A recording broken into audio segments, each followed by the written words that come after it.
Lenora. Lenora is different from others. Years of perfect stitching experience.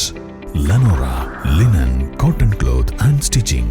Pandikad Road, Vandoor. വന്യമൃഗശല്യത്തിൽ നിന്നും മലയോര ജനതയെ രക്ഷിക്കാൻ അടിയന്തര നടപടിയുണ്ടാകണമെന്ന് മോൻസ് ജോസഫ് എംഎൽഎ ചുങ്കത്രയിൽ മാധ്യമപ്രവർത്തകരോട് സംസാരിക്കുകയായിരുന്നു അദ്ദേഹം.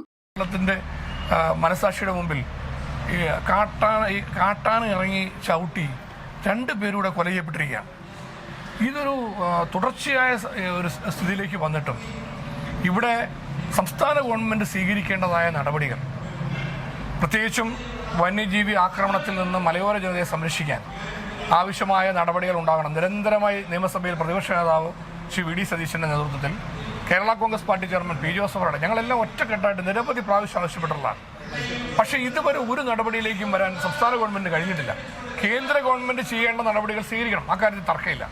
പക്ഷേ കേരളത്തിലെ സംസ്ഥാന ഗവൺമെന്റ് ഇവിടെ ചെയ്യേണ്ട കാര്യങ്ങൾ ചെയ്യാൻ തയ്യാറാകാതെ ഇപ്പോൾ സത്യത്തിൽ ഈ ആനയെല്ലാം ഇറങ്ങുന്ന അതിന് ആവശ്യമായ വെള്ളവും ഇതെല്ലാം കാടിനുള്ളിൽ തന്നെ ഏർപ്പെടുന്ന കാര്യങ്ങൾ, ഇറങ്ങി വരാതിരിക്കാൻ വേണ്ടിയുള്ള ഫെൻസിങ്, ഇലക്ട്രിക് ഫെൻസിങ്, ഇങ്ങനെയുള്ള കാര്യങ്ങൾ സംസ്ഥാന ഗവൺമെന്റിനും വനം വകുപ്പിനും ചെയ്യാവുന്ന കാര്യങ്ങൾ പോലും ചെയ്യാതെ ഗുരുതരമായ അനാസ്ഥയാണ് LDF ഗവൺമെന്റ് ഇക്കാര്യത്തിൽ കേരളത്തിൽ ചെയ്തിരിക്കുന്നത്. ഒരു ഗുരുതരമായി വീഴ്ച വരുത്തിയിരിക്കുകയാണ്.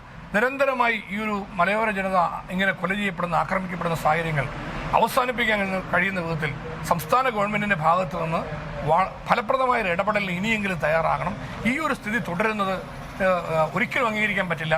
ഇതിനെതിരെയാണ് പ്രതിപക്ഷ നേതാവ് വി ഡി സതീശന്റെ നേതൃത്വത്തിൽ ഒരു മലയോര ജനതയ്ക്ക് വേണ്ടിയുള്ള സംരക്ഷണ യാത്ര UDF നടത്തുകയുണ്ടായി. അത് കഴിഞ്ഞപ്പോൾ ഞങ്ങൾ മുഖ്യമന്ത്രിക്ക് നിവേദനം കൊടുത്തു, നിയമസഭയിൽ ആവശ്യപ്പെട്ടു ഇനിയെങ്കിലും ഗവൺമെന്റ് ഉണരണം. പക്ഷെ ഉറക്കം തൂങ്ങി ഗവൺമെന്റ് ഇരിക്കുകയാണ്. ഈ ഒരു അവസ്ഥ കേരള ജനതയോടുള്ള, മലയോര ജനതയുടെ വെല്ലുവിളിയാണ്. അതിനെതിരായി കേരള കോൺഗ്രസ് പാർട്ടി സെക്രട്ടേറിയറ്റ് പടിയിലടക്കം ശക്തമായ സമരപരിപാടികൾ പാർട്ടി പ്രഖ്യാപിക്കാൻ പോവുകയാണ്. വീണ്ടും ഞങ്ങൾ സമരരംഗത്തേക്ക് ഈ വിഷയത്തിൽ വരികയാണെന്നുള്ളത് സൂചിപ്പിക്കുക. ചൊവ്വാഴ്ച തൃശൂരിൽ ആനയുടെ ആക്രമണത്തിൽ 2 പേർ കൊല്ലപ്പെട്ട സംഭവം അങ്ങേയറ്റം വേദനാജനകമാണ്. ഈ ദാരുണ സംഭവം സംസ്ഥാനത്ത് വന്യമൃഗങ്ങളുടെ ഭീഷണി എത്രത്തോളം ഉണ്ടെന്നതിന്റെ ഉദാഹരണമാണ്.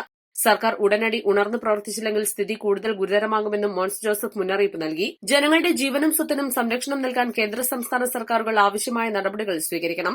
പ്രതിപക്ഷം നിരന്തരം ഈ ആവശ്യം ഉന്നയിച്ചിട്ടും ഒരു നടപടിയും ഉണ്ടായിട്ടില്ല. വന്യമൃഗ വിഷയത്തിൽ സർക്കാർ ഉറക്കം തൂങ്ങുകയാണ്. ഈ അവസ്ഥ മലയോര ജനതയോടുള്ള വെല്ലുവിളിയാണ്. ഇതിനെതിരെ സെക്രട്ടേറിയറ്റ് പടിക്കൽ ശക്തമായ സമരപരിപാടികൾ കേരള കോൺഗ്രസ് ആവിഷ്കരിക്കും.